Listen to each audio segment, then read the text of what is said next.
ஹரே கிருஷ்ணா கிருஷ்ணா கிருஷ்ணா ஹரே ஹரே, ஹரே ராமா ராமா ராமா ஹரே ஹரே. குட்டி கதைகள் 662. இங்கு கருடன் வேங்கடமலை கொண்டு வந்து வைத்த கதை காண்போம். முன்பு ஒரு சமயம் சௌனகாதி முனிவர்கள் சூத முனிவரை நோக்கி இரண்யாக்ஷனை கொன்று பூமியை கொம்பில் ஏற்றி வந்து ஆதிசேஷன் தலையில் நிறுவிய வராக பெருமான் பூமியில் செய்து அருளியவற்றை கூறுக என வேண்டிக் கொண்டார்கள். முனிவர் அவர்களுக்கு சொல்லத் துவங்கினார். ஸ்ரீ வராகமூர்த்தி பிரம்மனை அழைத்து சராச்சரங்கள் யாவற்றையும் முன்பு போலவே படைத்திடுக என கட்டளையிட்டார். பிரம்மனும் அவ்வாறே படைக்கத் துவங்கினார். நடப்பன, ஊர்வன, பரப்பன, நிற்பன எல்லாமே நிலை பெற்றன.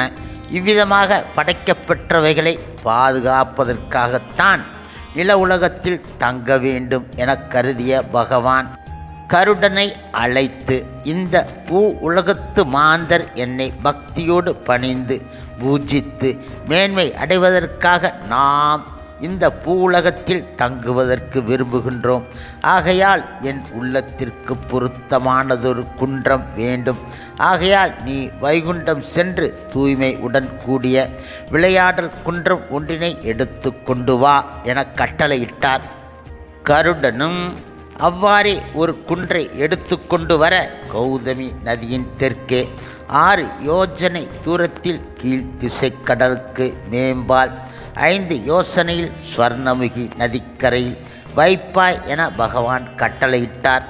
அங்கனம் வைக்கப்பெற்ற மலையின் மீது வராகமூர்த்தி எழுந்து அருளி சங்கு சக்கரம் விளங்க சாமி புஷ்கரணிக்கு வடமேற்கு திசையில் விமானத்துக்குள் அமர்ந்து கொண்டார். அரண், பிரம்மன், இந்திரன் முதலிய தேவர்கள் அவருடைய திருவடிகளை போற்றி, இறைவனே அச்சம் தரக்கூடியதான இந்த உருவத்தை விடுத்து சாந்த ரூபத்தை கொள்ள வேண்டும் என வேண்ட, இறைவன் சாந்த ஸ்வரூபனாக பூமி தேவியை மடியில் இருத்தி கொண்டு தேவர்களை நோக்கி, முழுமுதற் கடவுள் மற்றும் பரமபுருஷ பகவான் ஸ்ரீ கிருஷ்ணரின் பரந்தாமமான பரமபதத்தில் இருந்து கருடன் கொண்டு வந்த இந்த மலையில் எழுந்து அருளி அடியவர்கள் நாடிய வரங்களை அளித்து, இனி இங்கேயே உறைவோம் என அருள் செய்து அவர்களுக்கு விடை கொடுத்து அனுப்பி வைத்தார்.